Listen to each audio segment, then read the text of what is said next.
Assalamualaikum warahmatullahi wabarakatuh. Allahumma sholli ala sayyidina Muhammad wa ala ali sayyidina Muhammad. Teman-teman yang berbahagia, teman-teman yang kami muliakan, kami sudah meluncur dari Pari tadi malam. Kita merembet ke sebelah selatan adalah merupakan kepurbakalaan atau petilasan Nyai Totokrot yang mapan atau yang bertempat di daerah Pagu, Kediri. Teman-teman, sesuai dengan hikayat sejarah lama, apabila nanti saya bercerita ada kurang lebihnya, kami minta maaf karena dari mata batin kadang dengan sejarah kadang-kala bergesekan atau simpang siur, kadang benar dengan sejarah pembukuan, kadang benar dari mata batin. Di zaman era dulu, di Gunung Kawi ada kaki gunung. Itu ada sebuah desa yang dinamakan Desa Ludoyo. Di situ ada sebuah brahmana yang mempunyai ilmu yang sangat tinggi, kawruh yang sangat luas, yang dinamakan Brahmana Brahmacari Daniswara. Brahmana Daniswara. Brahmana atau Brahmacari yang bernama Daniswara adalah sosok Brahmana di era kerajaan Jayabaya Kediri. Dia merupakan ahli penasihat atau ahli filsafat yang dipercaya oleh Sinun Prabu Sri Aji Jayabaya. Brahmana Daniswara mempunyai seorang perempuan yang cantik yang bernama Dewi Sedahwangi. Dewi Sedahwangi adalah anak Brahmana Daniswara yang juga diajarkan ilmu-ilmu kekuatan, ilmu kesaktian, ilmu kasmaran atau ilmu gendam atau ilmu magic, juga diajarkan dengan ilmu-ilmu kesaktian yang lain, termasuk ilmu kepangeranan pada saat itu. Kemudian pada saat era Prabu Jayabaya mendapatkan perlawanan musuh, di sini kurang jelas musuhnya siapa, yang jelas ada musuh yang sangat kuat. Saya perkirakan adalah musuh dari negara atas angin atau dimungkinkan juga negara Sintarmanyuro, musuh lawas itu. Musuh lawas Sri Aji Jayabaya. Kemudian pada era itu Sri Aji Jayabaya juga merasa kalah. Dia mengundurkan diri, kemudian berbincang-bincang kepada Brahmana Daniswara yang bertempat di lengkeh Gunung Kawi. Kalau dilihat dari sekarang, rutenya sekitar di Kota Blitar, di daerah Ludoyo. Jadi Kota Blitar dulu adalah merupakan kaki Gunung Kawi. Nah, kemudian pada tempo dulu Brahmana Daniswara adalah dipanggil oleh Sri Aji Jayabaya, dengar-dengar bahwa Dewi Sedahwangi adalah wanita yang sangat sakti. Di era itu Dewi Sedahwangi adalah merawan tua tapi cantik. Kemudian dia dipanggil oleh Sri Aji Jayabaya untuk membantu perlawanan dengan negara atas angin, musuh dari kota Kediri atau kerajaan Kediri. Akhirnya dengan enggannya Dewi Sedahwangi, maka Prabu Jayabaya menawarkan diri apabila bisa mengalahkan negara atas angin, maka Sri Aji Jayabaya menerima sebagai istri permaisuri yang terakhir gitu.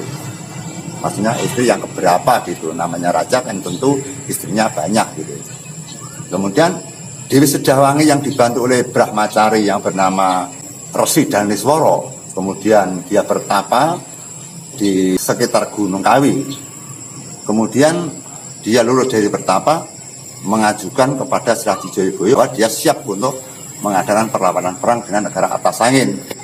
Kemudian dengan kekuatan Brahmana Daniswara dan Dewi Sedahwangi, maka pasukan dari atas angin Tekuk Lutut kalah dengan kekuatan Kediri, yaitu yang dipimpin oleh Dewi Sedahwangi. yang dipandingkan oleh Nalindro atau Raja Sri Haji Joyoboyo. Akhirnya pada saat itu Dewi Sedawangi menanti beberapa tahun tidak ada panggilan untuk dipersunting, maka ada cerita Dewi Sedawangi Balelo. Ternyata kenapa Prabu Joyoboyo tidak mau dengan Sedawangi? Dengar-dengar dengan mata batin Sri Haji Joyoboyo, ternyata Dewi Sedawangi adapun dia kelihatan cantik karena dia itu memiliki ilmu gendam yang dinamakan gendam Asmoro Tontol dan gendam Asmoro Gomo. Jadi gendam yang dimiliki oleh Dewi Sedawangi adalah gendam Asmoro Tontol dan Asmoro Gomo yang bisa berubah menjadi wujud, yang bisa mancol putra, mancol putri, yang dulunya Dewi Sedawangi sebagai perawan yang kasep menjadi wanita yang sangat cantik. Pada saat melamar jadi prajurit Joyoboyo, Dewi Sedawangi nampak cantik. Setelah Prabu Joyoboyo menghadap secara langsung dengan Dewi Sedawangi, ternyata Dewi Sedawangi kelihatan wujudnya jelek, maka Prabu Joyoboyo mengurungkan diri, tidak bisa mempersunting dengan perempuan yang cantik. Akhirnya terjadi perlawanan antara Dewi Sedawangi bersama Resi Daniswara. Akhirnya Resi Daniswara gugur di dalam peperangan tersebut. Gugurnya Resi Daniswara belum ada catatan atau apa sebabnya. Apakah perang, apakah dia meninggal karena tua. Yang jelas dia meninggal dunia. Kemudian Dewi Sedawangi mengadakan pemberontakan harga diri untuk bisa nagih janji sebagai istri yang terakhir, istri Prameswari. Peperangan besar akhirnya terjadi sehingga Prabu Joyoboyo juga bertekuk lutut kalah melarikan diri. Akhirnya Prabu Joyoboyo melarikan ke sebelah utara kota Kediri, dia bersembunyi di tanaman kunir sehingga Prabu Joyoboyo tidak bisa keluar dari tanaman itu, maka dia hanya makan kunir-kunir karena dia takut apabila nanti ketahuan oleh Dewi Sedawangi. Kemudian Sino Prabu Joyoboyo hanya makan kunir yang ada di situ, maka daerah itu dinamakan adalah Desa Kunir. Kemudian dikejar lagi sama Dewi Sedawangi, dia melompat ke sebelah barat, dia terhalang dengan kayu. Maka daerah itu dinamakan Desa Kayen. Masih banyak kolosal cerita-cerita desa-desa yang diciptakan oleh Sino Prabu Sri Haji Joyoboyo. Tidak saya ucapkan, nanti memperpanjang durasi. Singkat cerita bahwa pada saat tempo dulu akhirnya Prabu Joyoboyo menghadapi secara langsung dengan kekuatannya, maka dia mengambil dengan kekuatan tunggal. Karena Prabu Sri Haji Joyoboyo di samping dia raja yang sakti, dia juga merupakan sebagai ahli pujangga, ahli ilmu, ahli kawruh. Maka dia mengatakan bahwa dia tidak mau dipaksa untuk cintanya. Maka Dewi Sedawangi disabdo oleh Sri Haji Joyoboyo, disabdo menjadi totok kerot. Kamu mestinya tidak menipu saya. Kamu perawan kasep, kenapa kamu mengaku perawan cantik? Maka kamu bukan seorang cantik, kamu seperti totok kerot. Kemudian dia menjadi totok kerot. Sehingga pada era dulu, dari tempat sejarah itu, maka dari masyarakat itu diciptakan sebuah patung yang indah sekali, dinamakan patung totok kerot. Demikian sejarah kami. Apabila ada lebih dan kurangnya, saya minta maaf, karena itu dilihat dari mata batin saya. Karena pendapat tetap berbeda, tapi tujuan sama adalah melestarikan seni budaya Indonesia, termasuk budaya adiluhung, termasuk budaya kepurgakalaan.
dayaning manungsa angrakit wujuding papan patilasan awujud arepna dumilah wujuding reca ingkang agung tansah kinunggung dening kawula dasih.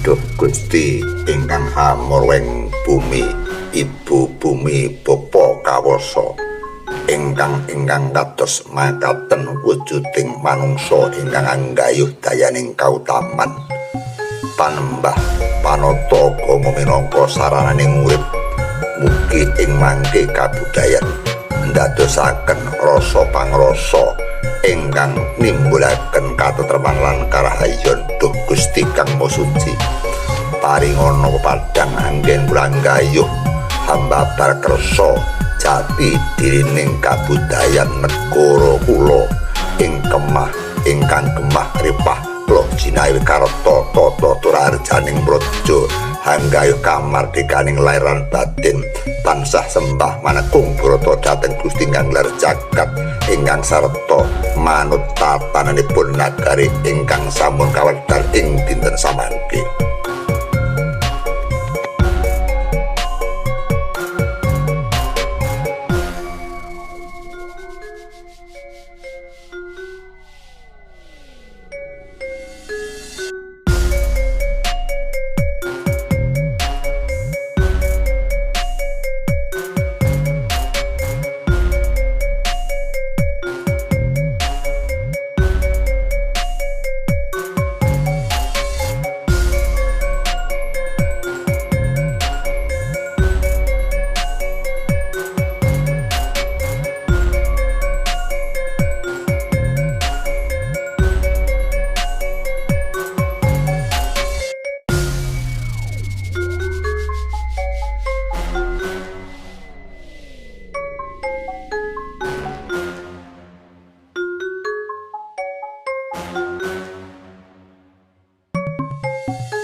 Yar padang soroting sang bagas kono, ketan katon padang kulon katon moyo-moyo, mangkono sumusuping sang Hyang Aleka.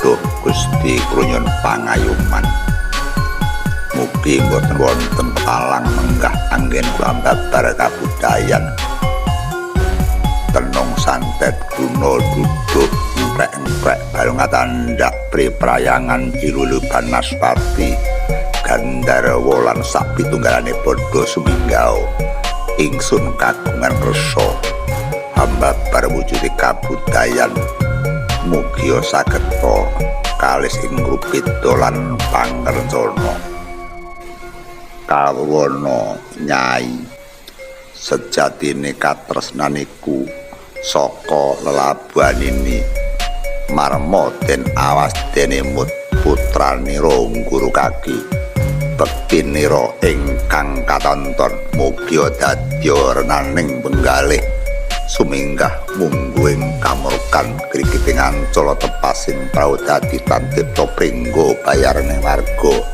lan kitang durga ing awan sami suminggah sumingkir sapa dayaning kasucen lan kapitayaning Gusti inggih dayaning Gusti ingkang lar jagat inggih Sang Hyang Manon. Mugi katarima anggen kula mangsah anuju prana. Duh Gusti paringana pepadang lan kapitayan kula babar jati dirining kabudayan.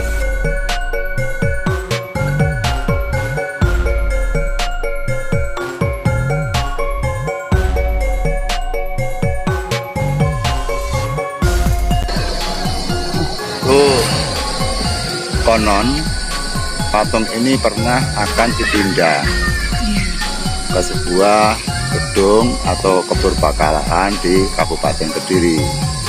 Kemudian diangkat tidak mau, maka tangannya patah. Namun dalam era dulu, bahwa dengar-dengar saja, memang patung ini sudah ciri di era dulu. Mungkin dengan kenakalan tangan-tangan orang yang tidak bertanggung jawab. Mestinya patung seperti ini adalah aset yang sangat mahal sekali. Sangat mahal sekali. Patung seperti ini apabila dijual ke luar negeri, itu sudah miliatan harganya, Mbak. Iya. Harganya miliatan. Berhubung pemerintah Indonesia atau pemerintah daerah Kabupaten Kediri mencintai kepurbakalaan, maka bahan ini dilestarikan. Mestinya rakyat Indonesia, warga Indonesia menyukuri atas hasil karya para leluhur yang membuat patung seperti ini, sehingga patung yang berumur ratusan tahun yang lalu masih kokoh tegak seperti ini. Maka kita menyayangkan sampai patung tangannya patah. Semoga atas kehadiran saya ini pemerintah daerah kota Kabupaten Kediri bisa peduli dengan patung ini, kemudian patung ini disempurnakan, Mbak. Jadi tangannya dikasih, itu tangannya kan podal, Mbak, itu, Mbak. Iya. Copot satu, patah satu, kemudian di situ jemarinya juga hilang. Sehingga apabila pemerintah Kabupaten Kediri membiayai dengan patung ini, saya kira tidak terlalu berat, Mbak. Bisa kemungkinan besar nanti suatu zaman nanti ada turis-turis yang datang di kota Kediri, yang ingin menguak sejarah kota Kediri, menguak dengan sejarah Sri Aji Joyoboyo. Kalau patungnya semacam ini, nanti penilaian dari turis-turis ini nanti sangat rendah sekali budaya kita. Ya. Jadi dari kacamata oleh bangsa-bangsa manca, oh Indonesia kok nggak bisa merawat ya, Indonesia kok nggak peduli, Indonesia kok nggak eman, Indonesia kok nggak tabri dengan peninggalan para sejarah zaman dulu.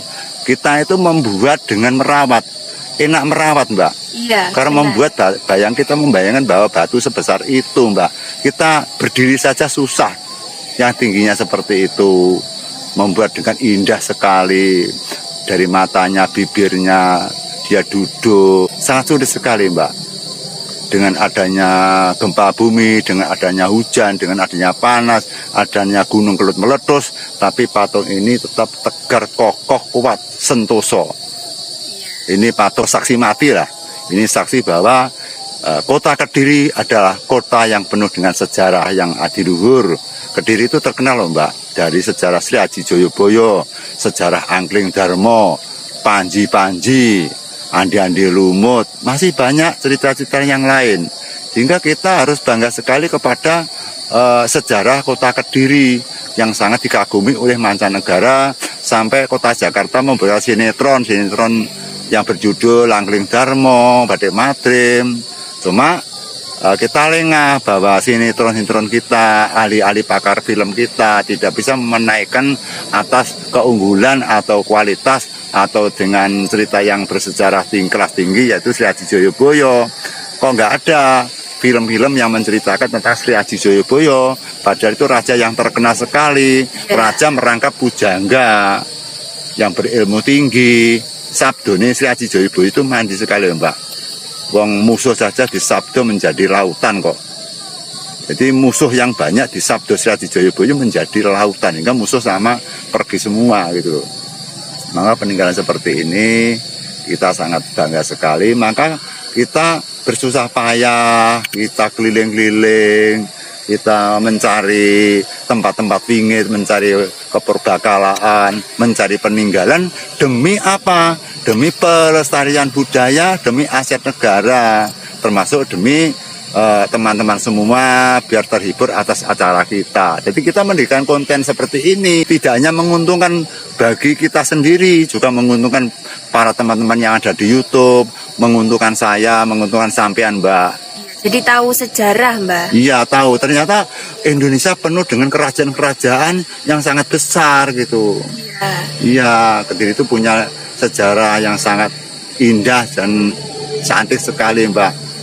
dari sejarah Resi Mayangkara nikah dengan Pramesti Sukesi dan sebagainya. Anak Karena dari ceritanya Jayabaya. juga menarik Mbah ya. Menarik sekali itu Mbak, menarik sekali. Oh ya, ini untuk penggambaran patungnya ini terlihat seperti apa Mbah ya? Buto, raksasa ya, itu. Pada zaman dulu itu kan agama belum begitu semarak Mbak ya, agamanya Ya. masih Hindu Buddha ya. Itu condongnya ya dengan sejarah-sejarah kehinduan, kebudayaan itu ya, gambarnya dibentuk seperti Kolomakoro, dibentuk dengan Durga itu. Ya. Karena dalam sejarah dulu itu Durga adalah merupakan lambang persembahan. Dewi Parwati itu Pak, istrinya Mahadewa itu. Kalau dilihat dari sifat aslinya itu gimana toh Mbak? Sebenarnya sosok Totok Kerot itu perempuan yang tidak salah, perempuan yang baik. Dia kan anak seorang resi yang sejak kecil sudah dididik dengan ilmu, dengan filsafat, dididik dengan kasekten, dididik dengan tata krama, dididik beberapa kawruh dan ilmu yang tinggi, sampai Dewi Sedahwangi mempunyai kekuatan yang dahsyat, kemudian dia bisa mengundurkan musuh, bisa membantu Sraji Jayabaya yang cumpang campur dengan musuh dari Simbar Manyuro atau dari negara atas angin. Pokoknya dua persepsi Mbak. Kalau tidak di negara Simbar Manyuro ya negara atas angin, negara yang penuh dengan raksasa dan siluman. Makanya Sri Haji sampai kecontalan, sampai Sri Haji Jayabaya itu merasa kewalahan itu, menandingi kekuatan dari musuh dari Kediri itu. Sehingga dari musuh dari Kediri, kerajaan Kediri akhirnya diserbu dengan musuh yang dipandigani oleh Sedahwangi, sehingga Simbar Manyuro atau negara atas angin kalah Mbak. Ya.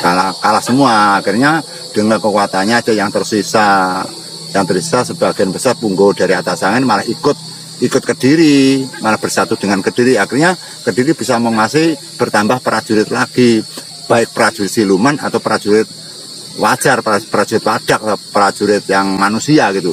Zaman dulu kan banyak siluman-siluman yang berwajah manusia Mbak, seperti Tunggul Wulung, Buto Locoyo, itu kan sebenarnya manusia berbentuk siluman itu merupakan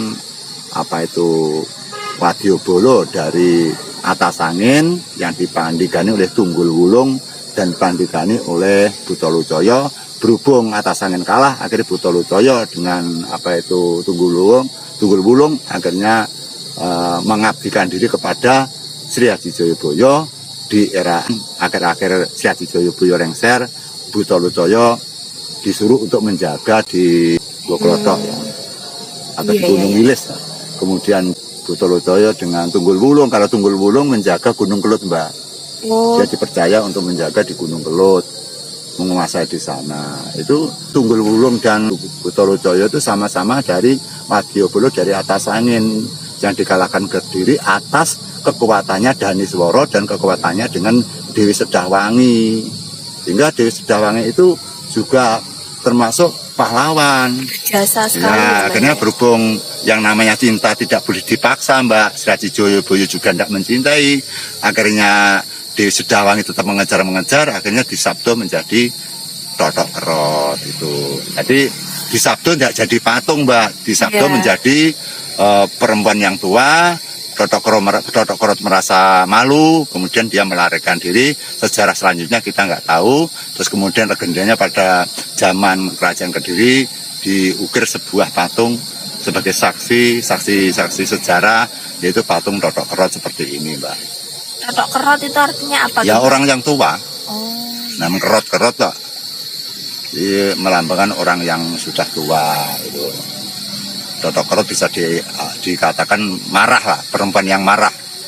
Di kerot itu, giginya kerot karena marah, karena merasa dikhianati gitu Mbak. Ya, ini patungnya juga dibuat seperti itu Mbak ya. Iya. Itu sehingga atas prediksi dengan mata batin saya, apabila ada simpang siur, ada kesalahan, anggap saja ini hanya sebagai di belakang Mbak. Yang jelas itu hanya dari mata batin saya, semampu saya, keterbatasan saya. Adapun benar dan salah nanti ya sumonggo karek penjenengan sami, niku dari mata batin saya gitu Mbak. Kita untuk sholat dulu Mbak ya. Iya. Terima kasih, nanti kita sambung lagi.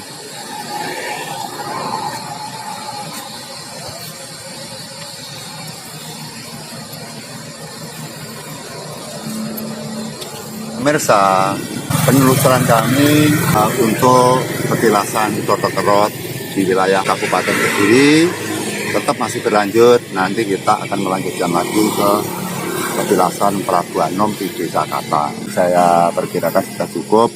Kita sudah berbincang-bincang, kita sudah menerangkan. Semoga cerita saya ini nanti akan benar, karena ini hanya dari mata batin. Kita mengambil sejarah tempo zaman dulu gitu pemirsa. Zaman dulu seperti apa kita gambarkan di dalam flashback zaman dulu. Jadi kita ambil pada era zaman dulu. Nah, kemampuan setiap orang itu terbatas. Benar dan salah kita tidak tahu, yang penting anggap saja ini sebagai hiburan saja. Jadi kita tidak perlu diperdebatkan, karena niat kita adalah untuk penghibur. Ini yang namanya mata batin itu setiap orang juga tidak sama, tergantung tebal tipisnya, tergantung atas kekuatannya gitu. Andai kata lensa HP itu tajam apa tidak gitu. Jadi sudah dari prediksi saya, dari mata batin saya, caranya seperti itu. Teman-teman, kiranya sudah cukup, maka kita untuk melanjutkan untuk menelusuri atau mengungkap sejarah di Katang atau di makam atau petilasan Prabu Anom. Cukup sekian. Allahumma sholli ala sayyidina Muhammad wa ala ali sayyidina Muhammad. Ihdinas siratal mustaqim. Wassalamualaikum warahmatullahi wabarakatuh.